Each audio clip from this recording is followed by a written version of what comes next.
here to talk about Apogee Usergrid, which is a BaaS or an MBaaS. Is everybody familiar with that term? Backend as a service. So essentially, it gives you the ability to have a backend where you don't have to deploy servers and all of that. So I have so much content here. I'm afraid this may be overwhelming. So just stop me if I, just get going too far. I don't think I needed an intro slide, but this is me. So just to set a little bit of context, Usergrid is an open source project. It's been open source since 2011. It was acquired by Apogee, who is my employer, in 2012. It's in the incubator at Apache, and I probably will get Apache and Apogee mixed up more than once, so forgive me for that. And we're expecting it to leave the incubator and be a full Apache project in the next month or two. That's the URL. So the idea is to have a platform, not just a back end for a system. It provides users, groups, and roles. It gives you a JSON data store based on Cassandra. We also have added a lot of capabilities on top of that, like a SQL-like query language and graph queries. So we're going to take a look at all of that. It also integrates with Amazon S3, so you can store any binary data, images, or anything else, and there's really no size limits to it.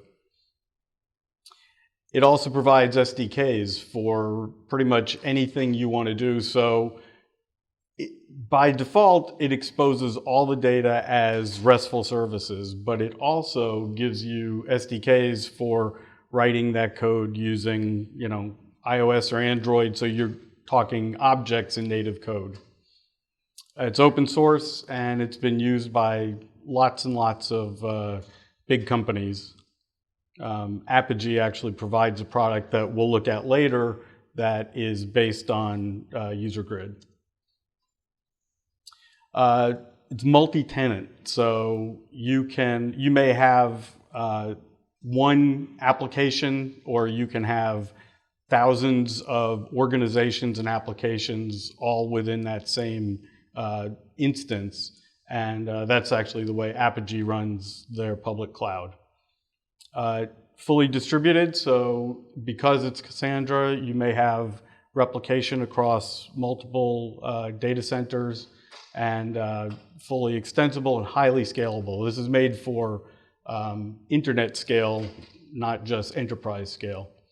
And very easy to use, and you'll see me hit it from multiple different approaches. So it's a complete stack. You have the entire server capability. You also have the admin portal. You have the SDKs and a command line tool. So lots of support. It's really a mature product. The admin portal itself is HTML5. We'll take a look at it, so I don't want to belabor these kinds of details. There's a command line client called UGC, Usergrid Command, and it's kind of like dealing with Mongo or MySQL. Gives you a way to interact with the data in the command line. But I actually use curl most of the time. It's based on a a Java stack, so all things that most everybody here would recognize, and then of course Cassandra as the other piece of it. Usergrid 2.0 is supposed to be coming out in the next month or two, I think, and the capabilities you'll see won't include push, and I'm still iffy on whether Elasticsearch is built in now or it's coming in 2.0, but anyway, that's kind of, it's coming soon anyway.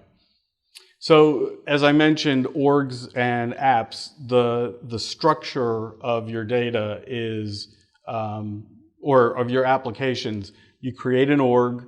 That org is that can be a project or it can be your corporation, and then you can have apps within that. And each one of those is really isolated. It has its own security, it has its own data.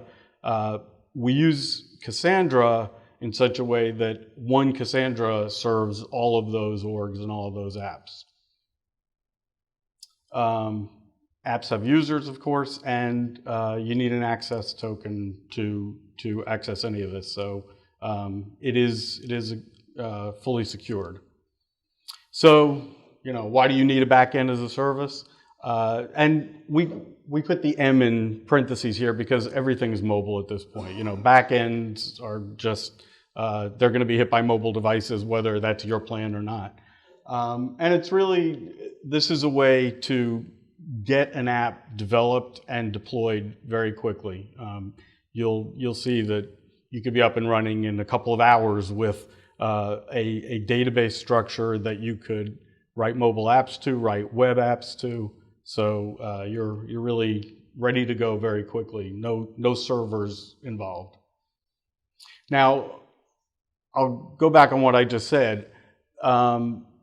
Usergrid is open source. You can download it. You can deploy it yourself with Tomcat, with Cassandra, however you want to go about it. But I'm also going to show you free ways to get it up and running without you having to do anything. And there's a couple of ways that you can get at a completely ready to go Usergrid without having to download and install it. So the idea of why you need a BaaS is, everything is now inherently mobile, and it's also social, location aware. All of these things are built into Usergrid. So we'll take a look at how that works. So what you can do, these are kind of the components. So we have a data store. I've mentioned Cassandra. It's schemaless, multi-data data center replication, and everything in there is automatically exposed as a RESTful API. And then full text indexing. So that gives you the ability to search for anything within any field.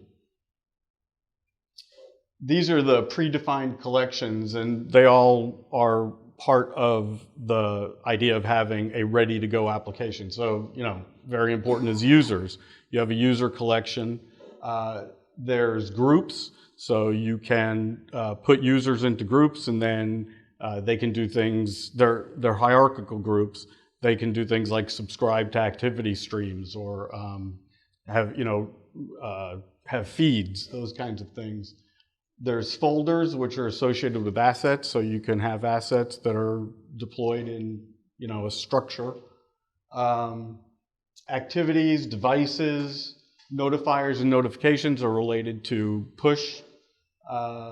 Receipts also related to push, queues, and then any number of user-defined collections. So we'll actually get into that. The one thing to know is that queries are based on a particular collection. So as you're putting stuff into Usergrid, you want to think about that you want to put it in the way that you're going to get it out. So, and I have a use case where we'll talk about doing a join or simulating a join. So this is kind of how you access data, first look here. So you can see we have the REST semantics, get, put, post, and delete are CRUD. And so you can see filtering where we have the domain, and then this is the org in the app, and then this is the collection that you're searching. And then QL is for query language. And here we basically got the ability to do SQL-like queries. So you can select star where title contains TA star. Select star where title contains tail. There's a missing quote there. Select star where title equals a tale of two cities. So that's just, I'll show you live how we do some of these queries. There's also limit equals 5 over here, and status equals active. So you can do multiple variables. So more complex select. You can also well, I'll show you this, that we have built-in pagination. So what happens is you get a certain size result set by default 10, and then you get a cursor which you can plug back into the next query to go to the next page. And you can define the size of that page. Here's some more examples. So select star where name contains diner, order by name, ascending. So not only selecting, but also ordering by any property within the schema. Well, not a schema, but within the collection. You can do not. And then the third one is kind of interesting because you see you don't even need the select star. You can just put in the predicate, the where clause. But then here we're doing select username and name because you may have very large objects and you only want a small amount. The data types that's date types, string, long, float, Boolean, UUID, which is really the user grid assigned primary key for any object. So a UUID will always be assigned. And one thing that I want to make sure I don't forget to say is every object or every entity can be referred to within this kind of query either by UUID or by its name. So name is a special property, except for the user collection where it's actually username. So, but in all those cases, you can do these kinds of, I actually said it wrong. It's not in the query string. Here you can use any property, but it's actually in the URL before the question mark. I'll show you examples of all of this. And then maybe one of the most interesting ones is down at the bottom. Built into Usergrid is the ability to do location searches and proximity searches. So all you have to do is put in a property named location with a latitude and longitude for any object, device, user, store, whatever it is, and then you can do location within some radius of meters of some location, and that will give you a location-based query. So that's pretty cool. I mentioned before about putting in the way you want to get things out. And basically what that means in NoSQL terms is since you can't do joins, you typically want to denormalize. So you have users and products and a review on top, but the right way to do this really is to have a reviews table or collection that has everything that you care about from users and products. That way you don't have to go back and do a second query. Now I'm going to show you another way of doing that, which is a mashup, and we'll talk about that. One of the things you'll notice is Helios, or whatever this is, the idea of hypermedia as a way to traverse through data. So you'll see when you get anything back from Usergrid, it's going to have links in there that are of interest to that entity. So it's very easy to start at the top of some collection and then follow, trace around through the graph database to get from one point to another. So let's talk about that, the graph database.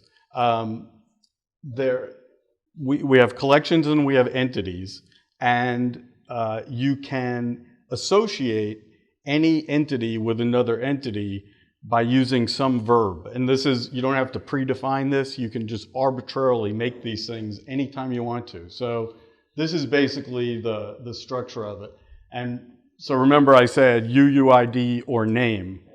So collection / entity, this is either the UUID or the name.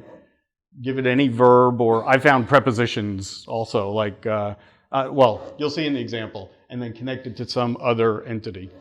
And you can just do these, create them, break them down, however you want, whatever's appropriate. So users/me is a special term, meaning the logged in user, likes products iPhone 6. Recipes bread includes ingredients flour. Is that a question? Or you're just scratching your head? I know. That happened to me today too.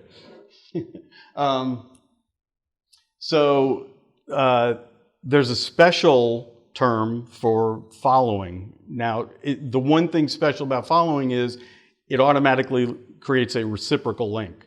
So when you follow, that automatically creates a link from the other side as a follower.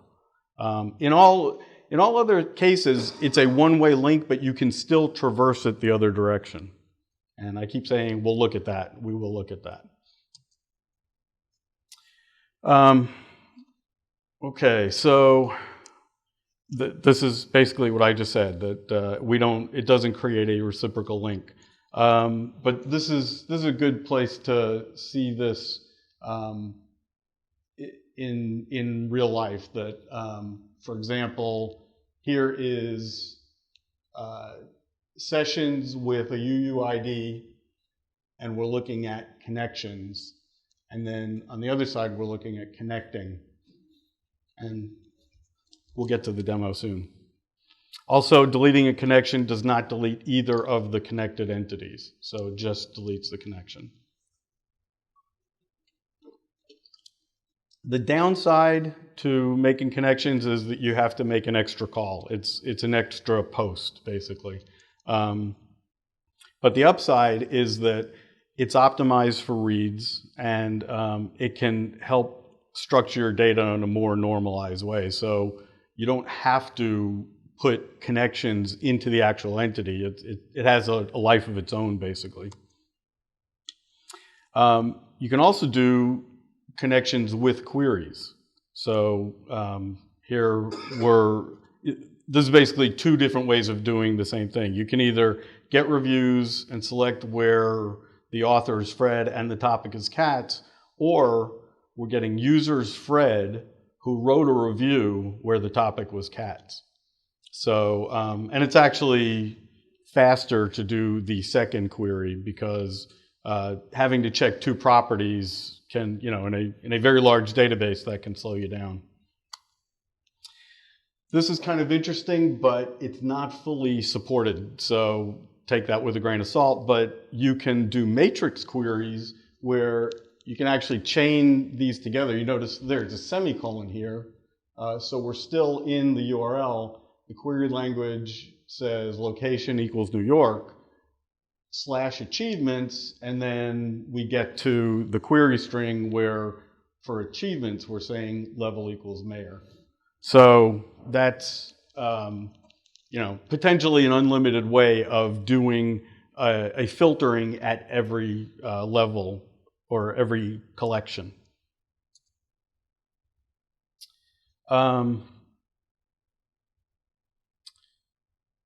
Yeah, okay. I'm just going to skip this because I feel like we're rehashing. So assets can be any type of file, and this is basically doing a post of a JSON object, and then we're assigning an image to that object. And so in this case, we're sending a file named bread.jpg, and what happens is the metadata gets associated with the entity here, but the actual object gets stored in S3. And then, same. Oh, this is about organizing in folders. So, you can actually have a hierarchy of these assets. Okay, so now talking about users. One of the most important things for most mobile apps is, to have the ability to register users, have users log on. and provide some form of security so that not everybody has access to everything. And so that's all built in and very easy to do. So you have administrator accounts. You can provide OAuth, client ID, and shared secret at either the org level or the or the application level. You can create hierarchical groups, and then you can have very fine-grained permissions. And basically those permissions are based on the CRUD operations. So get, post, put, or delete can all be assigned per collection type. And then there's also the ability to create roles and assign those roles to either users or groups. And then there's also devices, which lets you track anonymous users. So if a device is interacting and you don't know who it is yet, you may be able to look up the user because of past interaction with that device, or you can just still maintain a session based on the device until the user actually registers. How does it know which device? Is it use some sort of fingerprint or something? Or? That's a good question. I believe that the device actually sends you definitely get an IP address, but there may be some header in there about the actual device. I've never looked at that. That'd be worth trying. Yeah. You can do that. It's not built in. Yeah. I mean, it's built in Java, so it's extensible, and you would be able to do that. But yeah, it's not out of the box. Usergrid does not have an LDAP integration. Okay, so I mentioned this. Could you give me some context of this? The language looks all very powerful, and will that be a kind of security risk? The language looks powerful. Would that be a security risk? Is that what you asked? Well, you won't get past the URL. So remember I said your collection is actually your queries are based on the collection in the URL. And the URL or the permission will specify whether you have the right to get from that collection. I'll show you this in the console. Yeah. I had a similar question. So like your queries, is the query part, is that encoded in the URL? Are you just showing it unencoded? No, that's actually the way it gets, yeah. When we get to the demo, you'll see it. Anything built in to help block SQL injection? I understand you've got to do some sanitizing of user inputs in your code, but so for example, in Java, you use a prepare statement or that sort of thing. Right. Is there anything like that that's already built in, or am I responsible for completely sanitizing the input on my own? Well, keep in mind, it's not really SQL. I mean, this is a SQL sort of interpreter on top of Cassandra. But right. One alternative, I mean, this isn't a Usergrid solution, but you'll see that I'm actually going to deploy this to Apogee Edge, and you could put in Edge, you could actually put policies to do things like threat protection in front of the calls to Usergrid. So you would, short circuit that before it even got to Usergrid. It's not really a Usergrid solution, but it's one way to go about it. If you want to send me an email, I will dig deeper on getting that answer. Okay. Okay, so I mentioned groups. You can organize users into groups, and they're hierarchical.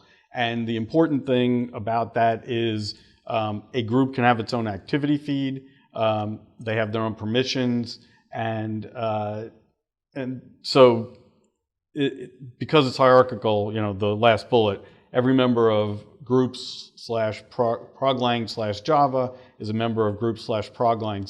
So if there's a feed going to proglang, everybody will see that, as well as the Java ones will only see that one. Activity streams are built in, so this is basically what Facebook and Twitter give you, and this is free. Is built into Usergrid. So you can create news items by posting to /activities.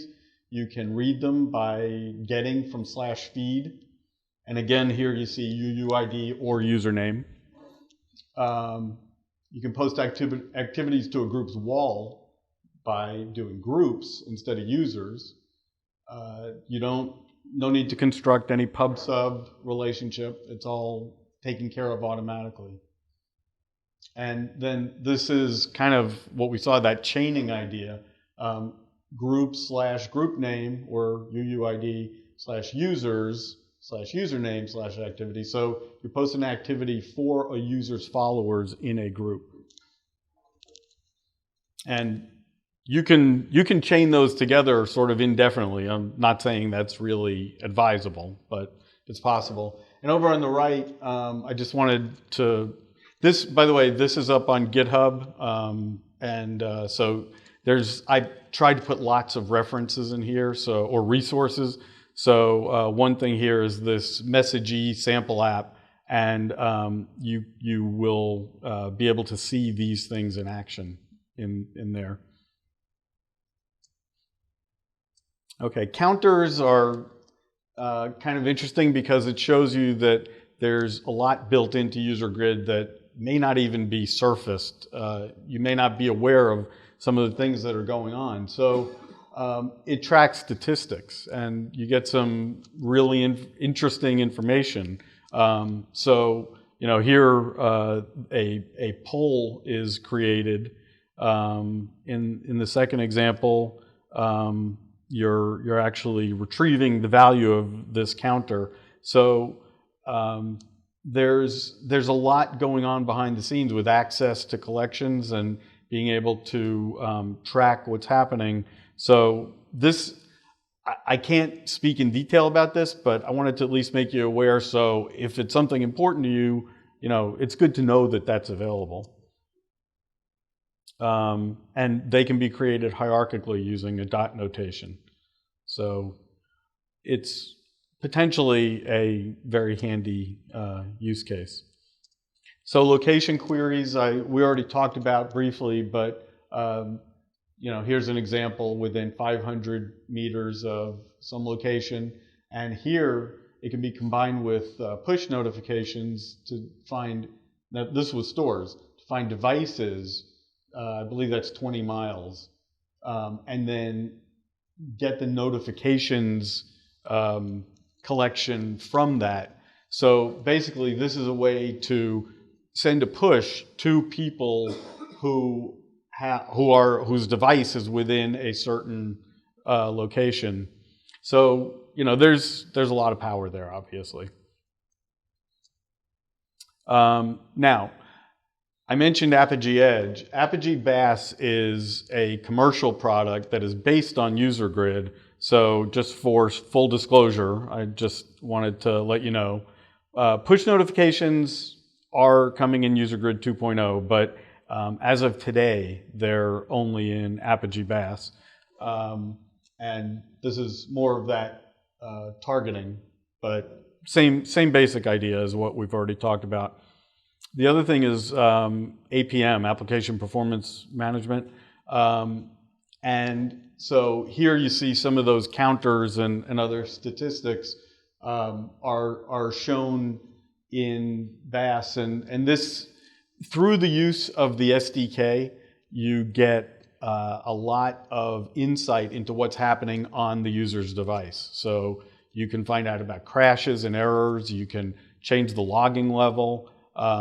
You can see what's their experience from the network, based on the end-to-end user experience, as opposed to if they just hit an API, you only know what they're seeing from the API's perspective, not from the user's perspective. And then other things it does is remote application and SDK configuration. So you can actually push different configurations. It even does beta and split testing. So you can let some percentage of your users try out a new feature, and and then you get that feedback, so you can see, is this something you want to make available to the entire community? Okay. What time do we end? We have started 5:30. Okay, good, because I have a lot of demo.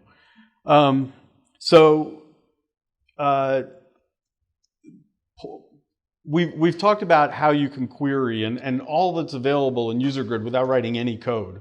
But what if you need to add some logic? Where do you put it? One way you can do it is actually add the code into Usergrid. It is a Java application, so it is extensible. That's one thing. I don't know if that's the easiest way to do it, though. You can add that logic in the client, obviously, but that's local to that user. You can add it into a server-side application, a standard Java application, just external to Usergrid. Or you can add it also in a thin API layer. And so I'm saving all the demos for last. Is that okay? Because I just figured I'd get through the slides and then actually I'm near the end, so it shouldn't matter.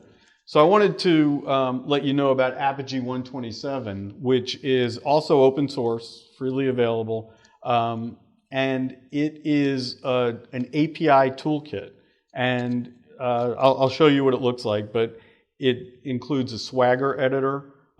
Is anybody familiar with Swagger? You guys, yeah, okay. One person, no? Okay, so Swagger is, it's a YAML-based way of describing an API. And so it's kind of like, if you're familiar with WSDL, I would imagine everybody has heard of WSDL at least. So it's the same kind of thing for an API. It lets you sort of establish what the contract is between the caller and the backend system. One of the cool things about Swagger is there's a lot of activity now to make it a code generator. So I think if you go to generator.swagger.io, I have a link somewhere in the presentation. You can actually generate both a client and a server based on your Swagger file. So Apogee 127, these are the steps you would use to do it, but I'll show you. And you can create an API, and that's actually a really good place to put your logic in front of Usergrid, and I'll show you that in the demo. It includes a lot of capabilities for, it's pretty full featured. It has Quota, so you can actually assign quotas based on the developer who is using it. So you may have gold developers and silver developers, and they get a different quota. You can have spike arrests, so protect the backend system by stopping it at the API layer if you start getting pummeled with traffic. It includes caching. It includes OAuth, and you get analytics too. And there's also a whole family of connectors called Volos connectors, also open source. Lots of databases, Salesforce, Amazon, all the, maybe not all, but a lot of the Amazon AWS APIs are supported. Dropbox and Box, there's several. And then Apogee 127 can deploy to Edge, and that's Apogee Edge, which I don't know if anybody's aware of this, but Apogee Developer is a free Apogee product that anybody can use. It's in the cloud, runs in the Amazon cloud, and I'll show you that as well. But so basically you have Usergrid and Apogee 127 and Apogee Developer all available for building, cloud-based, highly interactive applications, and none of it'll cost you anything. Apogee 127 also includes a mock mode so that as you're creating your APIs, you can basically create the Swagger file and mock those up so that people can already start writing their applications against the API, even though nothing's implemented. And the request object has lots of data in here. Some of this is more reference than something I really need to talk about now. This is about Apogee Developer, and I'll show you that. And good, we're at the resources. So help, yeah. Okay, so I think we're ready to demo. So I'm going to go into mirror mode.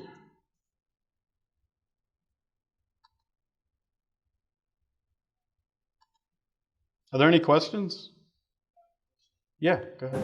The activities that you were showing, is Yeah. that like a general object that you can use to represent anything in your system, or is there something specific for that user object that's tailored to it? The activities, you have the ability to decide what gets logged as an activity. So I believe, oh, thank you. I believe that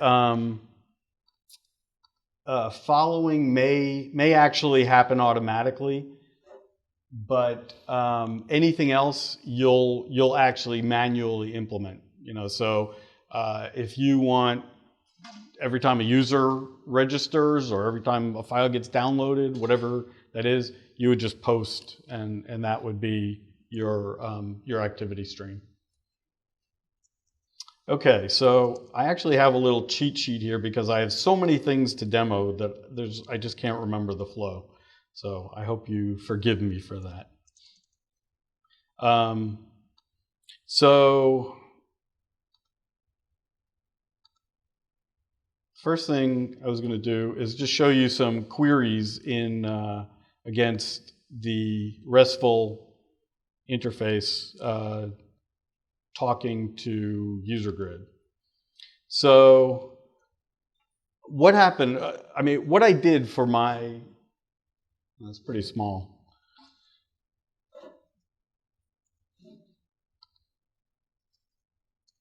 The text doesn't get bigger.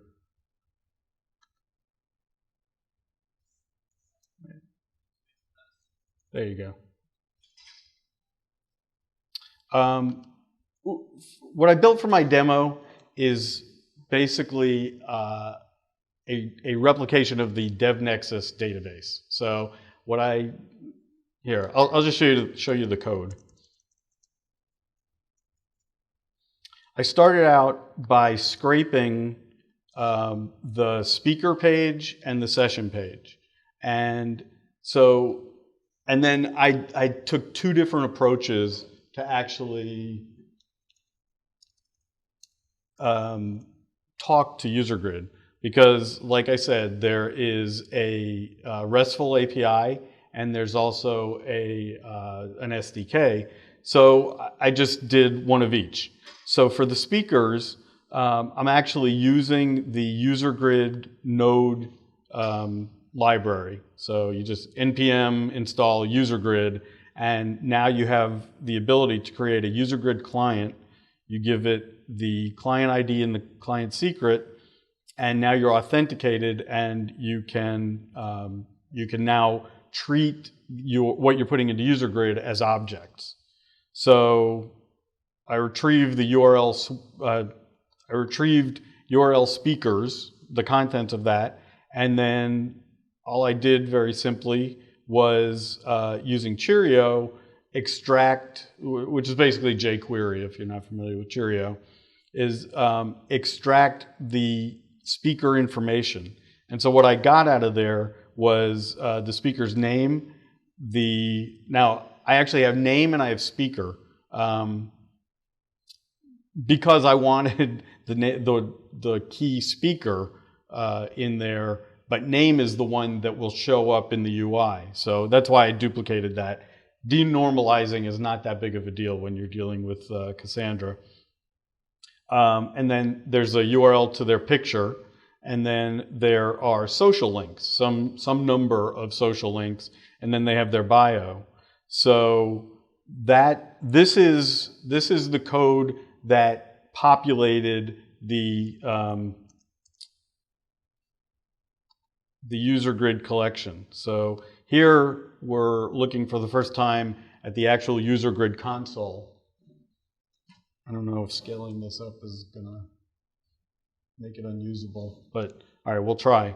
So if I go to the speakers collection, you can see that I got the first 10. By default, it'll give you 10, and then I can click next to get the next 10.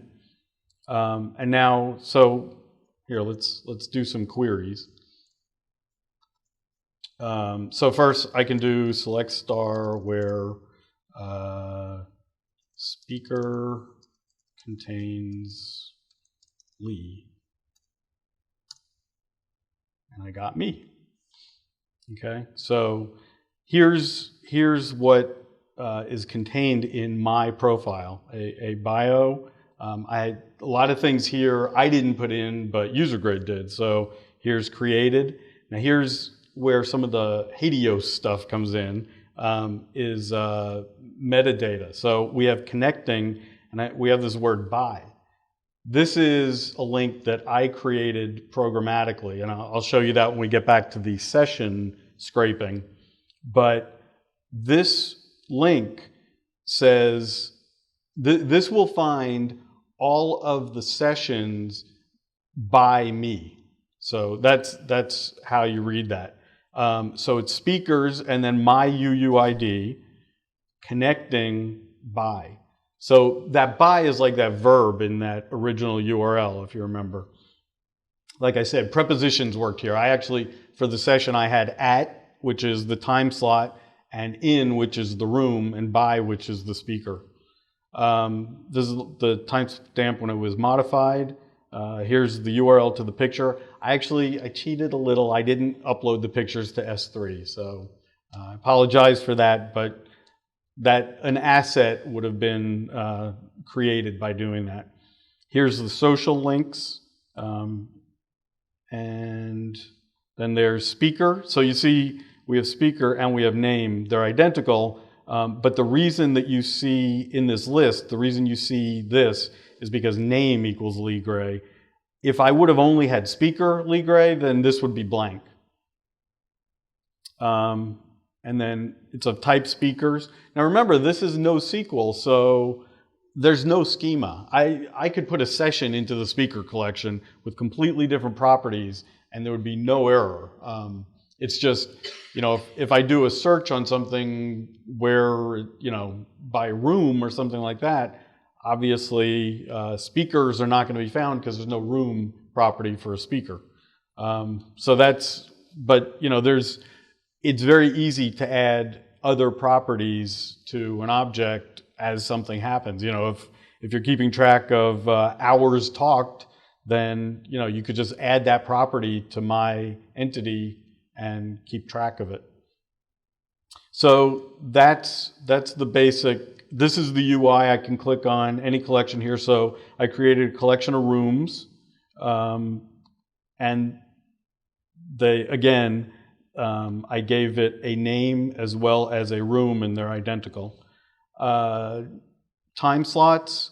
Time slots was a little interesting because if you remember, these things go into a URL. So if you have special characters like colons and slashes, like a date and a time, then that is a problem in a URL. So the 3/12, if you try and use that as the name, then it looks like you've changed the path of the URL of the object.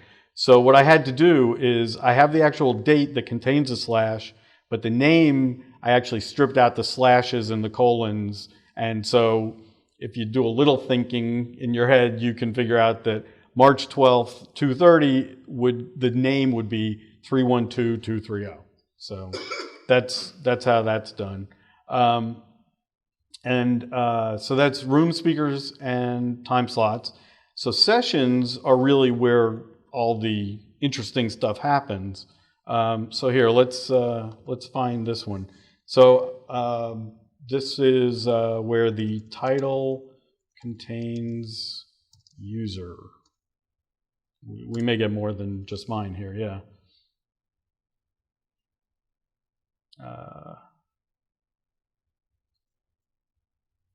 Oh, I think there's something funny about, let me see.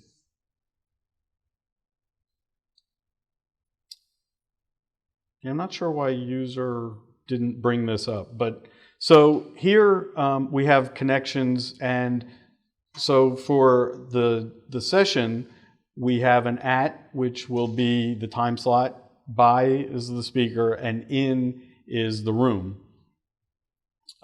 So let me just quickly show you how that got scraped. In this case, rather than using the SDK, just to have a more interesting example, I used the RESTful API. So in this case, I scraped everything out of the page. I had to do some things like stripping out the date and the time. And then another important thing I did here is I created a new property called millis, because I wanted to sort by date and time, but if you sort that as a string, you're not going to get a chronological thing. So I put millis in there as a way to be able to order by actual calendar time. So if we go back here and let's say we want to sort, well, let's do this. Date equals 310. Well, all right, that's interesting enough. Date equals 310. These are the 6 workshops that were offered. So those are the ones there. I'm trying to remember. I had some interesting queries for that. See, I'm totally off script now. So yeah, thank you.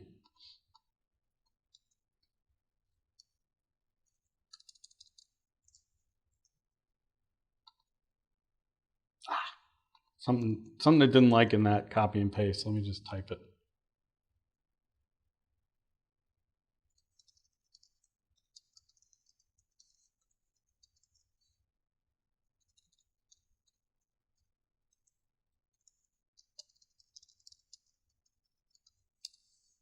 So these should be all the sessions for tomorrow. And they should be in chronological order. So this is the Keynote.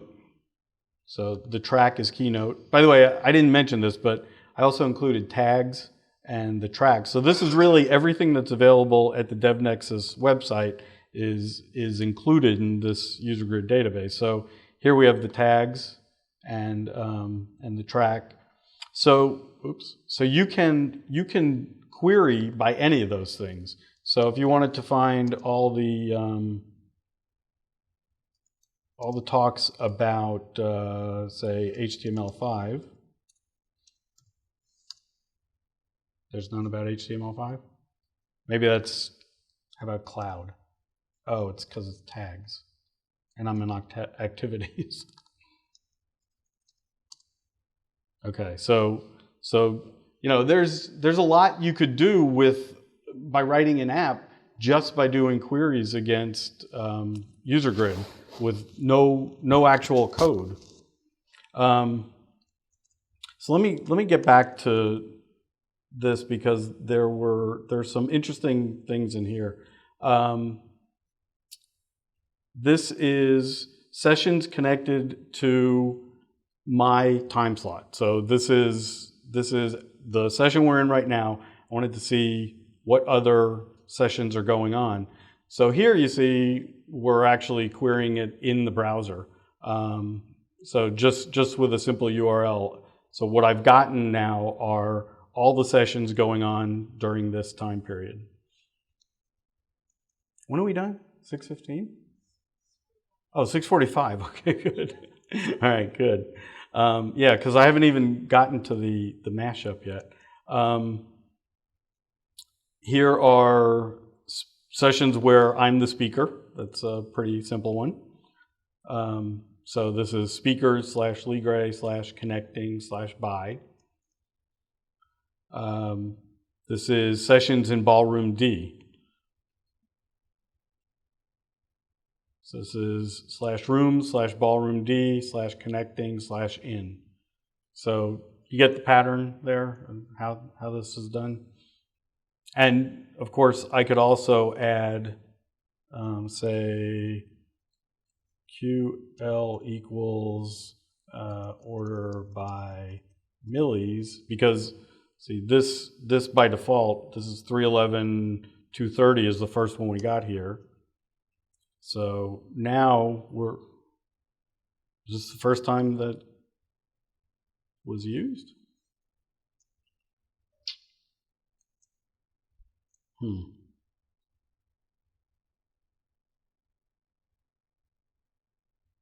not sure why that didn't work. All right, sorry, I'll move on. All right, so let me get to the Apogee 127 piece. So you get the basic idea of how I scraped the website, populated Usergrid, and now we can query it, a bunch of different ways. So now the one thing I did wrong intentionally was I didn't denormalize the speaker information. So if I want to get the session information and the speaker information in a single query, I can't do that because I can get the session or I can get the speaker. I can't get both. So what I wanted to do is create a mashup. And so to show Apogee 127,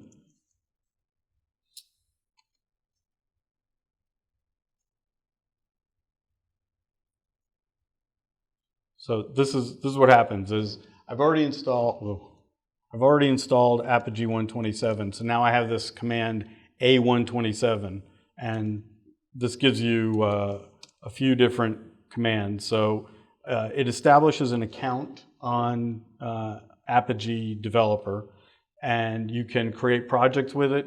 You can install Usergrid and use it locally, and you can do a few other miscellaneous things, but that really gives you the bulk of what you're able to do now. And so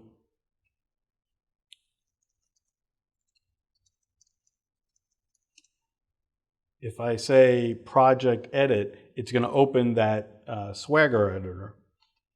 So this is the Swagger editor, and what you see is a split screen here. So this is YAML on the left side, so I can edit the API definition, and then here you see the generated documentation for that API. So for example, if I forgot to remove this, but this whole thing was a copy. So see, now I have this hello API, which automatically gets generated by Apogee 127. And then I have this mashup that I created, which will return a speaker and session combination in the payload. And I've defined this response. So this is the preview while you're editing live, and it updates as you type. So, for hello world,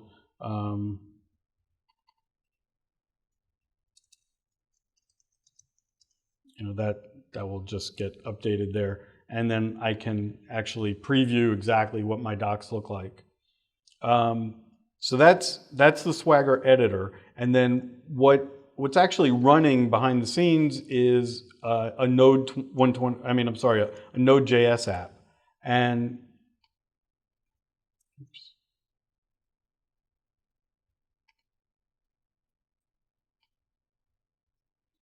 And this Node app has, by default, an API directory, and it creates this controller. So you can see this one is heavily documented, but basically all it does is say, it returns hello. So all I have to do is run this. Well, it's already running, but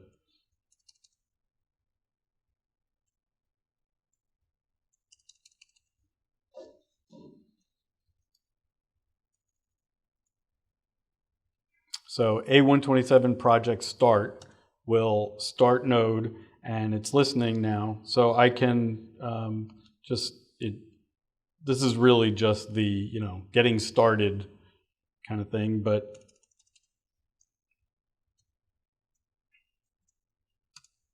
so hello Scott, and if I don't give it a name, then it says hello stranger.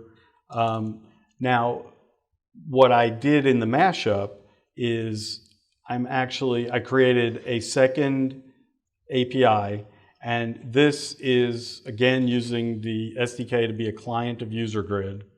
And so when the user calls mashup, then it takes the, what I'm calling a session title fragment. So it's basically doing a lookup for any sessions where the title contains some string, and then it goes and retrieves them.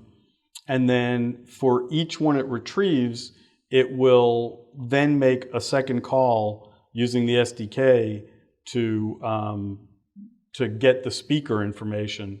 So here's where it requests the speaker. And because this is all asynchronous, you have to do a little bit of funky stuff where, in this case, the way I did it is I just incremented a counter for speakers I'm waiting for, and then make the request. And then every time I got a speaker, then I would decrement that waiting for speakers. And I know that I'm done when waiting for speakers is 0, and that's how I can return from this API call. So, is that clear? I mean, do I need to drill any further into that? So anyway, that's how that's how the mashup works. And now I'm looking for my links for that. Oh, here we go. Okay, so because I started the 8.127 project already, when I was calling the hello thing, mashup is part of that same application. So here I looked for the string BaaS, backend as a service. There's a bug in my code, and the first one gets duplicated as the last one as well. I just didn't have time to figure out why. But anyway, so I'm getting 2 of those. So if instead I search for Spring, and the important thing about this is it has all of the session information. Here's the session date and description, the millis, the room, the skill, the speaker, but it also has the speaker's bio and social links.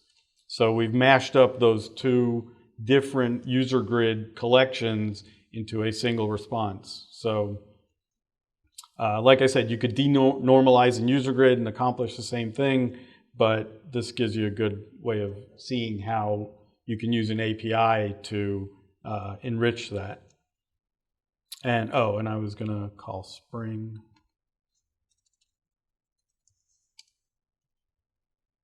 So here we got 9 of them. So I see that tiny, but 0 through 9 in this collection. So that's the mashup. And then the last thing that I did, I really wanted to make this fully work, but what I did is I pushed this entire API up to Apogee Edge, and I also added some node. I made a little node application that would show the list of sessions, and then you should be able to click on them to say that I attended this one, and I wanted to also do reviews, but unfortunately I just ran out of time to actually get all that implemented. But this is, I have so many tabs open, I have to find, here it is.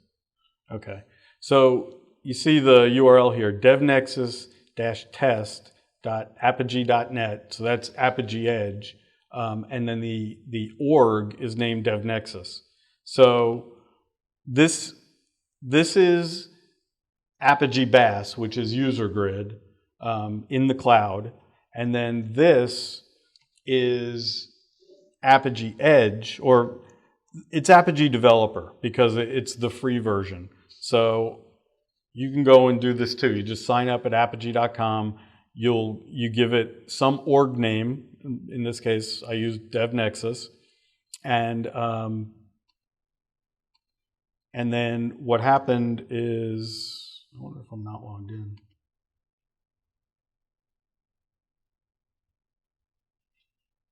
Yeah.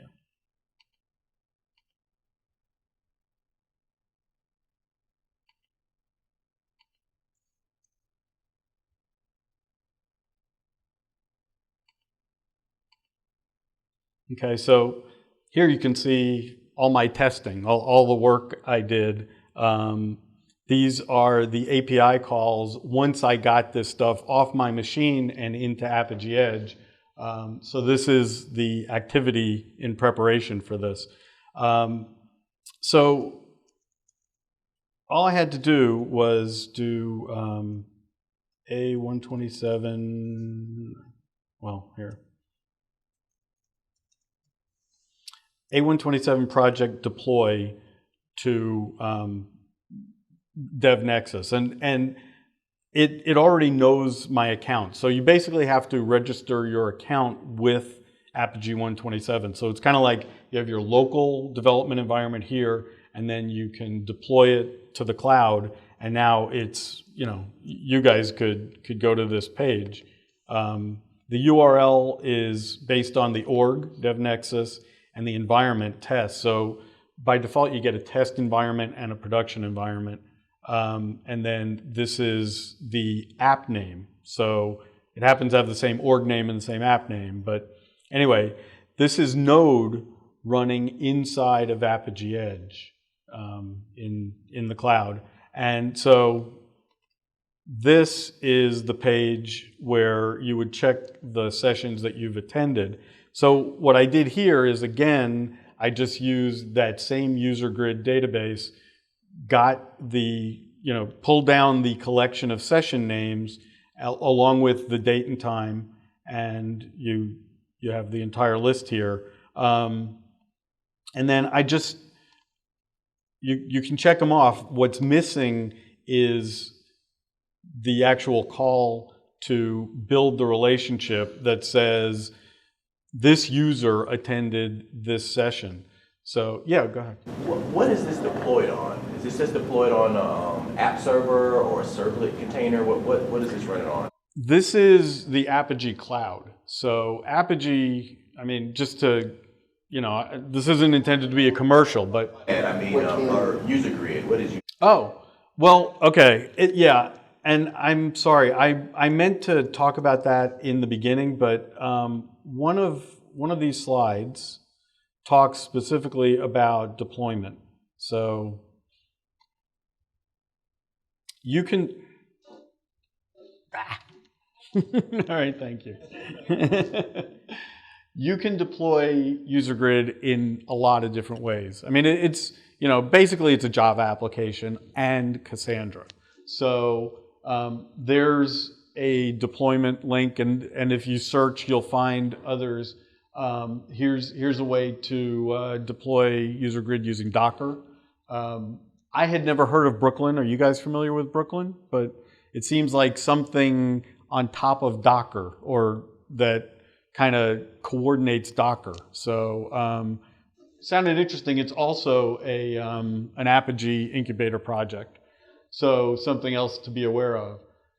So and then these are the ways that I did it, which is install Apogee 127 and then push it to Apogee Edge. But you can absolutely just download the code from Apache and just, deploy it however makes sense for you.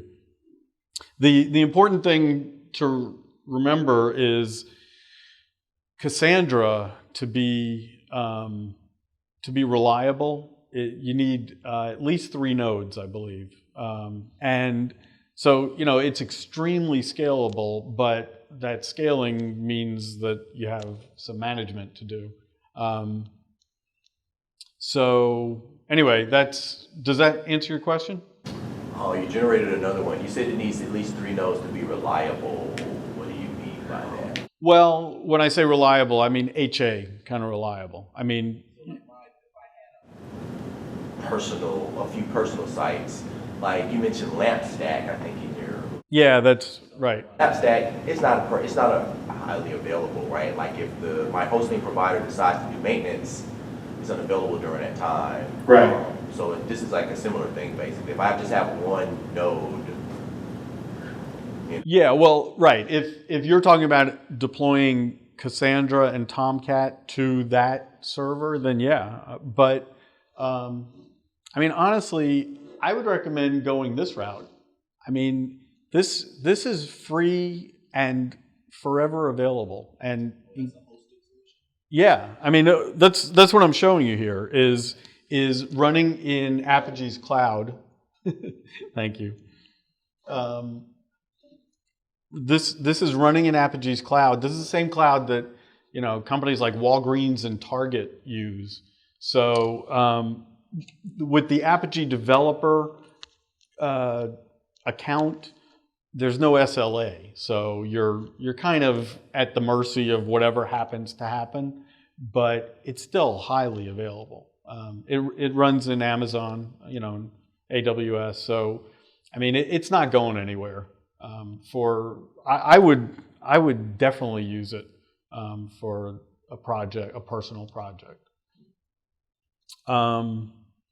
So where was I? I was talking about, the only piece that's missing here is actually connecting the user to the session. And so I did that in here as well. So let's see. Yeah, so I have a curl command. So here's what I have is I created myself as a user so that I didn't want to be myself as a speaker. I wanted to be a regular user. You can see I started to do something with Monty Python and groups, but ran out of time. So here I created a connection called attended. So, well, actually, I can just copy the whole thing from here.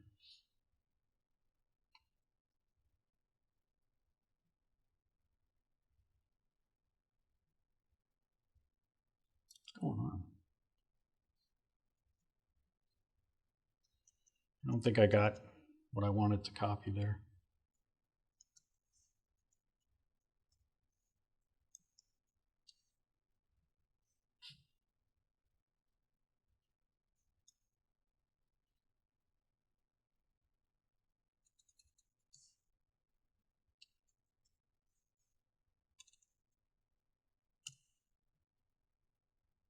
Oh, I didn't want that to be a post. I wanted that to be a get.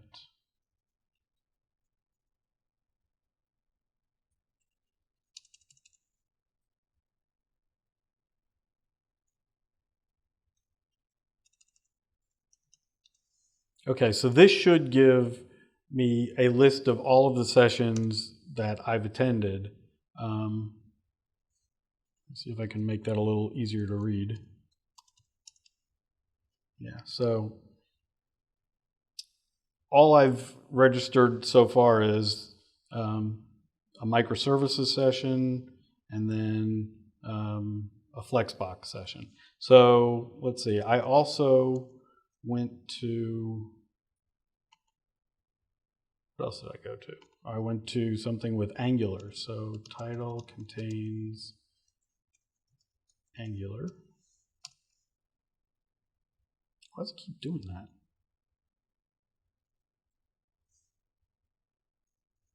I don't know, there's something funny. This is one of the mistakes I made early on in this project is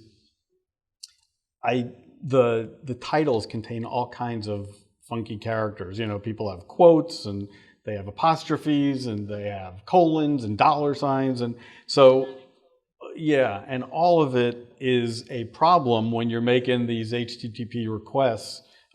So anyway, I'm sure I can find this another way. So let's see. The speaker, I can't remember my, here.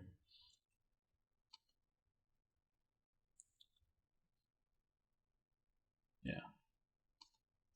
Speaker contains, I think his name is Raju.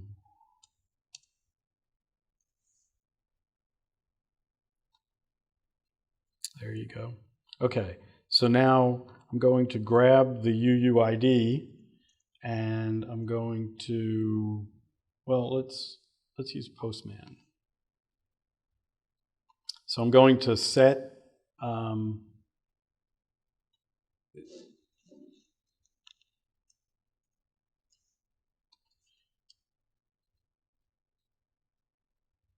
so this is users/Ligre attended session / and now I'm going to put in this UUID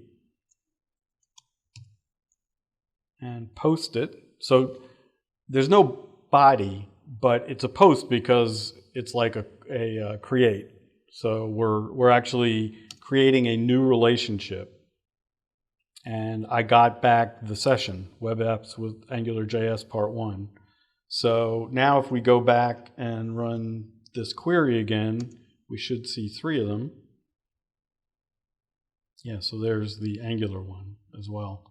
So you see how all of that ties together. Let me just show you cursors because I never did show that. Let's see. So here, let's see if we have enough here. No.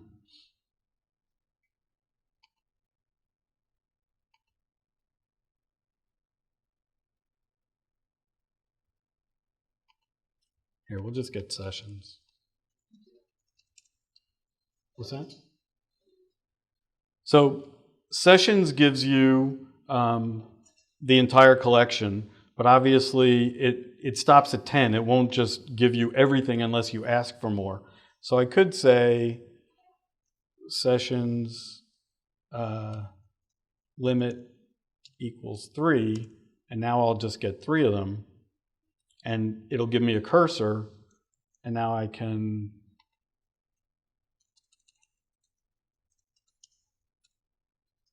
paste that cursor, and now, so we just could traverse the entire collection that way. Now I didn't put a limit on that one, so I got 10 again, but you get the idea. Are there any questions? I feel like, I think I've shown just about everything there was to show. I can actually show you the proxy with Node and show you where you would do that.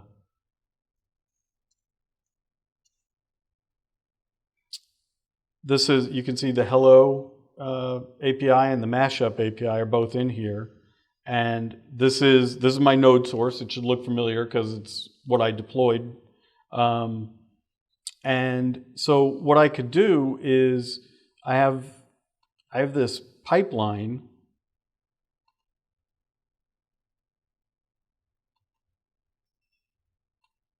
So what's happening here is the client makes a request from the left side.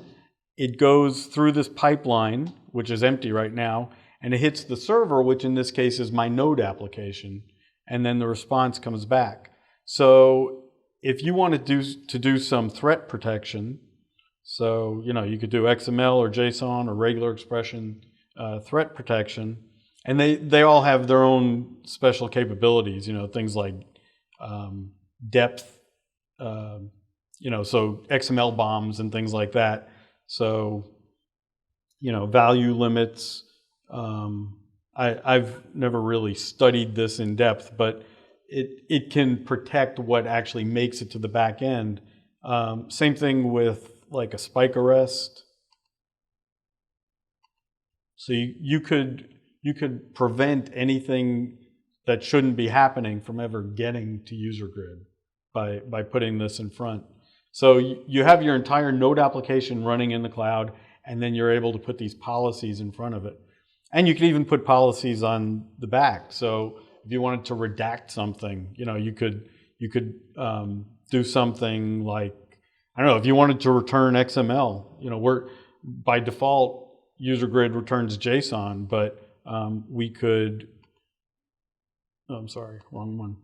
We could turn the JSON to XML on the response. So let me get rid of these because I don't know if they're gonna do anything funny. And then let's just try this.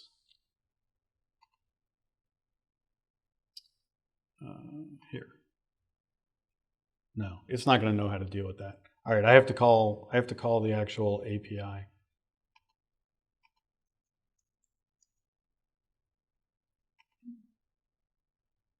Oh, I never showed you the local user grid. I've just been all over the place. I apologize, but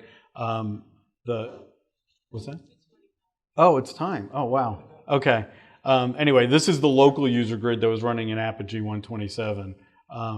So I was just gonna, as my big finish, let me see if I can get an XML payload back.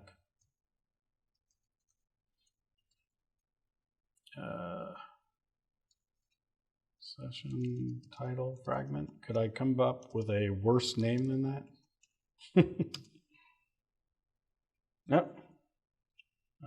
Oh, no, no, it's not that. Oh, yeah, that's true. That is true. No, it's because I'm missing the org name. That's not XML.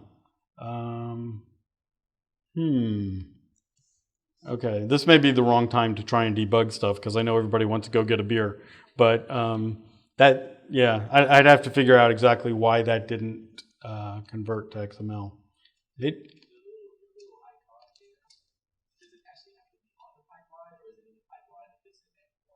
Yeah, no, it's on the response. So whatever came back from Node should have been turned from JSON to XML.